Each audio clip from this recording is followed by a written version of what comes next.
lordmusicacademy.com. Certamente, quando você pensa em piano, os primeiros nomes que vêm à mente são Chopin e Liszt. Se você não sabe nada de piano, com certeza já ouviu falar do Chopin, e se sabe um pouquinho, Liszt é um nome que você também conhece. Aí vem aquela dúvida: quem será que tocava melhor? Eu mesmo já indaguei isso algumas vezes e acredito que atualmente eu tenha essa resposta. Você está curioso? Mas antes de eu contar, quero que você dê aquele tapa no like para dar aquela fortalecida nesse vídeo do jeito que a gente gosta, hein? Mostra pro teu pai, mostra pra mamãe, mostra o vídeo pro titio, pra titia, dê um abraço na sua mãe, dê um abraço no seu pai e vamos continuar. Muito bem, de volta ao nosso duelo, Chopin é o nome mais famoso da história do piano, sem sombra alguma de dúvidas. E é, acredito eu, o mais importante também. O Liszt talvez esteja em segundo lugar. O curioso é que ambos são da mesma época.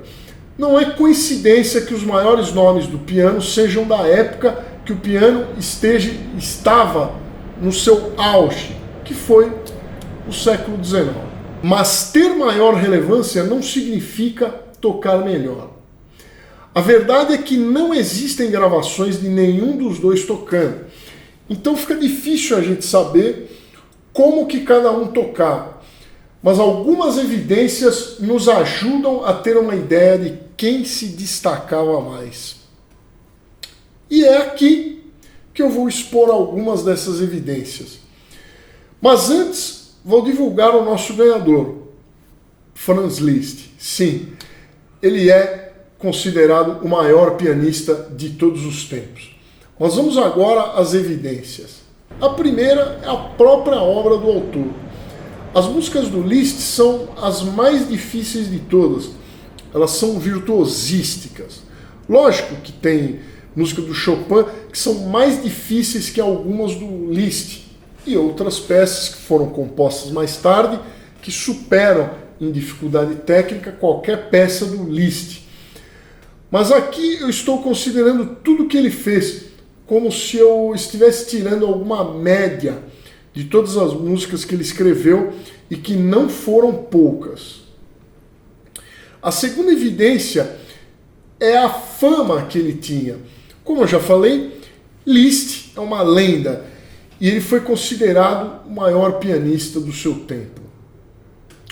Pois bem, a próxima evidência tem relação com o que eu considero mais difícil em termos de tocar piano, que é ler à primeira vista.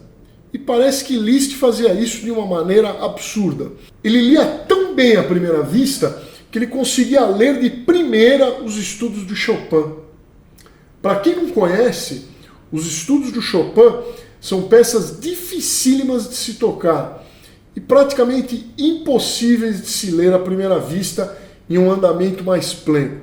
E ele fazia isso tão bem que uma vez o Chopin comentou: eu queria roubar dele a arte de tocar os meus próprios estudos. O Czerny, ou Czerny, que foi professor do Liszt, também teceu alguns comentários acerca da incrível habilidade do aluno. Ele disse que o jovem Franz lia tão bem que podia ler peças dificílimas à primeira vista em público e todos acreditariam que ele estudou com profunda dedicação em casa. Ou seja, o Liszt era bem violento. Repito, não temos acesso a nenhum tipo de gravação, porque o Chopin morreu antes do som gravado ser inventado. E o Liszt, apesar de ter vivido para ver o fonógrafo, nunca teve uma performance gravada. Mas tudo indica que o Liszt era o melhor da época e que talvez seja o melhor de todos os tempos. Não duvido nada. Hoje em dia a gente tem muita distração para se dedicar tanto ao piano a ponto de virar um Liszt. Mas quer saber? Não importa quem tocava melhor. O que importa é a música que eles deixaram. E para mim, Os dois são grandes compositores que fizeram grandes contribuições para a música. Tanto Liszt quanto Chopin tocavam muitíssimo bem, e você também pode se aproximar deles, clicando no link da descrição e conhecendo a Lord Music Academy. Você poderá aprender tudo o que precisa para se tornar um grande pianista. Lá tem cursos de piano, teoria e percepção, tudo feito com muito carinho e com o objetivo de tornar você uma espécie de Liszt do século XXI. Tá esperando o quê? Corre lá e faça os primeiros módulos grátis. Te vejo por lá. Tchau. lordmusicacademy.com